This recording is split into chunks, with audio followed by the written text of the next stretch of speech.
하나님께서 주시는 은혜를 향한 갈급한 마음으로 말씀과 기도의 자리에 나오신 모든 성도님들을 주님의 이름으로 환영하고 축복합니다. 오늘 이 아침에 우리에게 주신 하나님의 말씀은 구약성경 예레미야서 50장 11절에서 20절까지의 말씀입니다. 나의 소유를 노력하는 자여, 너희가 즐거워하며 기뻐하고 타작하는 송아지같이 발굽을 구르며 군마같이 우는도다. 그러므로 너희의 어머니가 큰 수치를 당하리라. 너희를 낳은 자가 치욕을 당하리라. 보라, 그가 나라들 가운데의 마지막과 광야와 마른 땅과 거친 계곡이 될 것이며 여호와의 진노로 말미암아 주민이 없어 완전히 황무지가 될 것이라. 바벨론을 지나가는 자마다 그 모든 재난에 놀라며 탄식하리로다. 바벨론을 둘러 대열을 벌이고 활을 당기는 모든 자여, 화살을 아끼지 말고 쏘라. 그가 여호와께 범죄하였음이라. 그 주위에서 고함을 지르리로다. 그가 항복하였고 그 요새는 무너졌고 그 성벽은 허물어졌으니 이는 여호와께서 그가 행한 대로 그에게 내리시는 보복이라. 그가 행한 대로 그에게 갚으시는도다. 파종하는 자와 추수 때에 낫을 잡은 자를 바벨론에서 끊어버리라.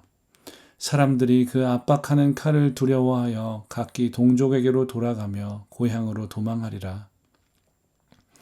이스라엘은 흩어진 양이라. 사자들이 그를 따르도다. 처음에는 아수르 왕이 먹었고 다음에는 바벨론의 느부갓네살 왕이 그의 뼈를 꺾도다. 그러므로 만군의 여호와 이스라엘의 하나님이 이와 같이 말하노라. 보라, 내가 아수르의 왕을 벌한 것 같이 바벨론의 왕과 그 땅을 벌하고 이스라엘을 다시 그의 목장으로 돌아가게 하리니 그가 갈멜과 바산에서 양을 기를 것이며 그의 마음이 에브라임과 길르앗 땅에서 만족하리라. 여호와의 말씀이니라. 그날 그때에는 이스라엘의 죄악을 찾을지라도 없겠고 유다의 죄를 찾을지라도 찾아내지 못하리니 이는 내가 남긴 자를 용서할 것임이라. 아멘. 오늘의 본문 말씀은 어제의 말씀과 동일한 내용의 반복이라고 볼 수 있겠습니다. 이스라엘을 멸망시키고 포로로 끌고 간 바벨론이 무너져야 한다는 것, 이것이 하나님께서 말씀하고 계시는 첫 번째 이루어져야 할 일입니다. 그리고 온 이스라엘이 자유케 되고 회복되어지는 일, 이것이 두 번째 이루어져야 할 일입니다. 일반적으로 같은 말이 반복된다는 것은 그만큼 중요하다는 뜻입니다. 그리고 반드시 이루고자 하는 일이라는 것에 대한 확실한 의지가 담긴 표현이기도 합니다. 이 일들은 하나님께 매우 중요한 일이고 그 어떠한 일이 있어도 반드시 성취하실 일이었습니다. 왜냐하면 하나님은 약속을 지키시는 신실하신 하나님이시기 때문입니다. 하나님은 다시 한번 바벨론의 멸망을 예고하시며 그 이유에 대해 말씀하십니다. 여호와 하나님께서는 바벨론을 향해 이렇게 말씀하십니다. 본문 11절 말씀입니다. 나의 소유를 노력하는 자여, 너희가 즐거워하며 기뻐하고 타작하는 송아지같이 발굽을 구르며 군마같이 우는도다. 이스라엘은 비록 패역한 백성이었지만 하나님께서 택하시고 지키시는 당신의 소유된 민족이었습니다. 그러한 이스라엘을 바벨론이 짓밟았고 살육했고 노략했습니다. 그뿐 아니라 바벨론이 그러한 일을 저지르면서도 기뻐하며 즐겼다는 것, 그것은 하나님을 분노케 하는 일이었습니다. 그러한 그들의 행동에 대해 하나님께서는 그들이 행한 대로 보응하시겠다고 말씀하십니다. 12절 상반절 말씀입니다. 그러므로 너희의 어머니가 큰 수치를 당하리라. 너희를 낳은 자가 치욕을 당하리라. 너희의 어머니와 너희를 낳은 자가 치욕을 당하게 된다는 말은 바벨론에 속한 모든 사람이 하나님의 손에 의해 보응을 받게 될 것이라는 뜻입니다. 이러한 어법은 예레미야의 다른 신탁에서도 종종 사용되고 있습니다. 그리고 12절 하반절과 13절에서 하나님은 계속해서 이에 대해 말씀하고 계십니다. 보라, 그가 나라들 가운데의 마지막과 광야와 마른 땅과 거친 계곡이 될 것이며 여호와의 진노로 말미암아 주민이 없어 완전히 황무지가 될 것이라. 바벨론을 지나가는 자마다 그 모든 재난에 놀라며 탄식하리로다. 지금 우리가 보았던 이 말씀, 어디서 많이 보았던 내용 같지 않으십니까? 하나님은 이전에 이스라엘을 향해 재앙의 말씀을 내리실 때도 이와 같이 말씀하셨습니다. 그리고 지금 그러한 방식으로 바벨론을 향해 말씀하고 계신 것입니다. 하나님은 당신께서 택하신 민족인 이스라엘을 벌하실 때에도 확실하고 분명하게 행하셨습니다. 그런 하나님께서 이방 민족인 바벨론에게 과연 어떠한 보응을 하실지 짐작해 보는 것은 그렇게 어려운 일은 아닐 것입니다. 14절부터 16절까지의 말씀을 통해서 여호와 하나님께서는 바벨론을 확실하게 심판하실 것이라고 분명히 말씀하십니다. 그리고 이 일이 그들이 행한 대로 내려지는 보복이고 행한 대로 갚으시는 하나님의 진노라고 말씀하십니다. 하나님께서는 당신께서 보복하시는 이유에 대해 다시 한번 설명하십니다. 본문 17절 말씀을 세번역 성경으로 읽겠습니다. 이스라엘은 사자들에게 쫓겨서 흩어진 양이다.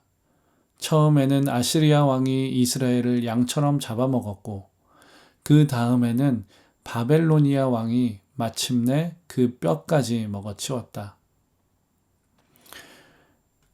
하나님은 바벨론이 당신의 양무리인 이스라엘을 잡아먹은 사자와 같다고 말씀하시면서 아수르를 벌하신 것처럼 너희 바벨론 또한 그렇게 벌하겠다라고 말씀하십니다. 그만큼 하나님은 오래 참으셨기 때문입니다. 이스라엘이 징계를 받아 포로로 끌려간 동안에 하나님의 심정은 어떠하셨을까요? 자신의 백성들이 유린당하고 사륙당하고 고통받는 동안 하나님의 마음 또한 그렇게 고통하셨음이 분명합니다. 비록 아수르와 바벨론의 손에 이스라엘을 넘겨주셨고 때가 이르러야 했기 때문에 하나님은 그들을 향한 애타는 마음을 억누르면서 고통의 세월을 그들과 함께 참으며 보내셨을 것입니다. 하나님은 한 번도 그들을 버린 적이 없으셨기 때문입니다. 그렇게 긍휼히 여기시는 하나님의 마음은 다음과 같은 말씀으로 이스라엘 백성에게 전달됩니다. 본문 말씀 19절입니다. 그러나 이스라엘은 내가 그의 초장으로 데려다 놓을 것이니 그들이 갈멜과 바산에서 풀을 뜯고 에브라임 산지와 길라앗에서 마음껏 먹을 것이다. 하나님은 우리의 목자이십니다. 목자의 가장 중요한 의무이자 가장 큰 기쁨과 보람은 자신이 맡은 양떼를 잘 먹이고 마시게 하고 안전하게 돌보는 것입니다. 그렇게 하나님은 자신의 양무리였던 이스라엘 백성을 다시 그들의 풀밭으로 데려다 놓으시고 마음껏 먹이시겠다고 말씀하십니다. 그런데 이 말씀은 단지 이스라엘 백성들이 고향으로 돌아가게 되고 자유롭고 평화롭게 살게 해주시고 잘 먹고 잘 살게 해주시겠다는 말씀이 아닙니다. 하나님께서 말씀하고자 하시는 정말 중요한 내용은 다음 절인 20절에 나와 있습니다. 20절 말씀을 읽겠습니다. 여호와의 말씀이니라.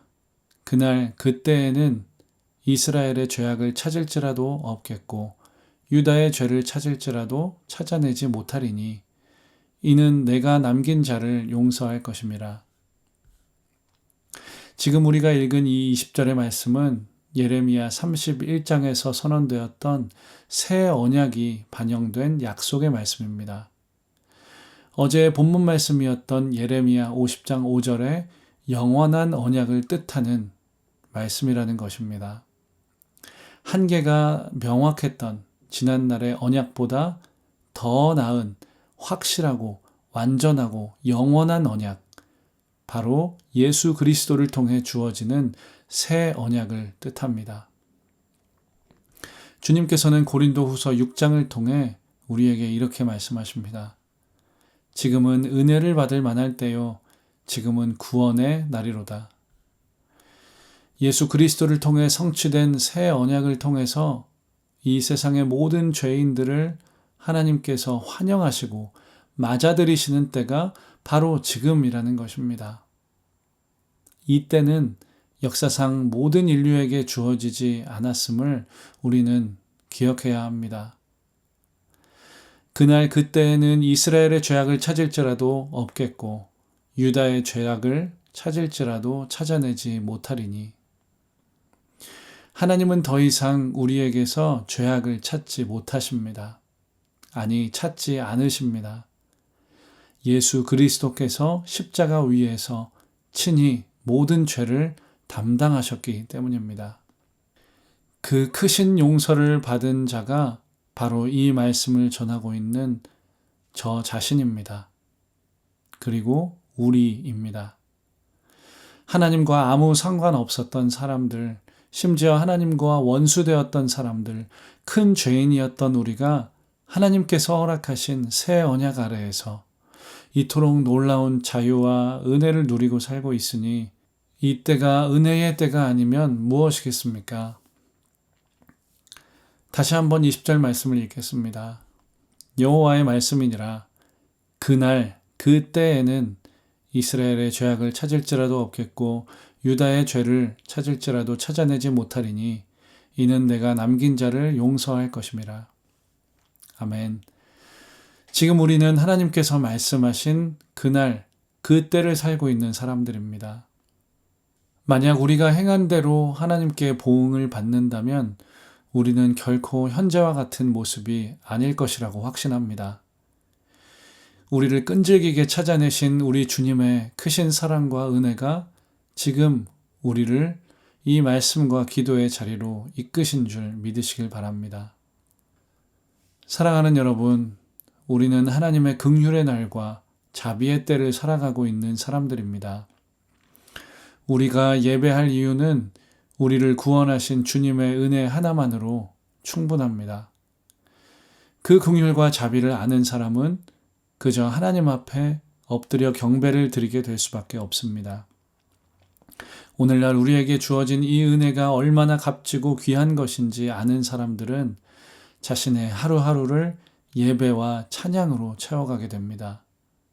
또한 자신에게 주어진 자유를 범죄하는 데에 사용하지 않고 자신의 유익을 위해 사용하지 않고 오직 하나님을 더 알아가는 일에, 예배하는 일에 사용합니다. 오늘 이 말씀을 전하는 저와 우리의 삶이 그러한 삶이 되기를 간절히 소망합니다.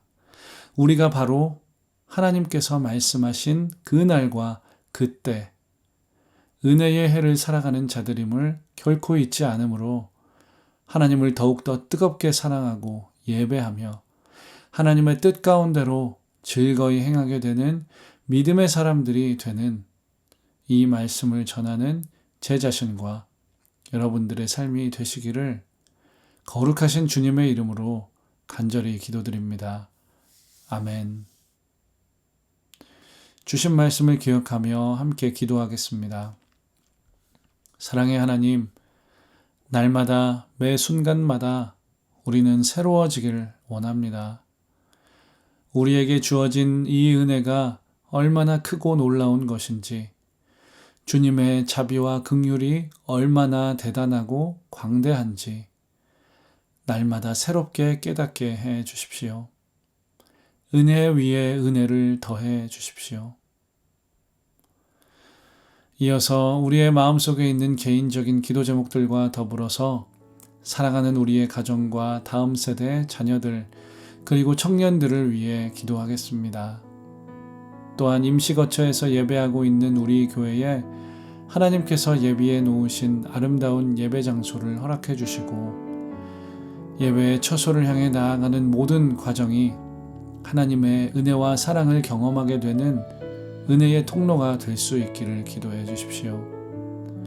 마지막으로 나라와 민족과 온 열방 가운데 하나님의 나라가 굳건히 세워지기를 한 마음과 한 뜻으로 간절히 기도하며 나아가겠습니다. 함께 기도하겠습니다.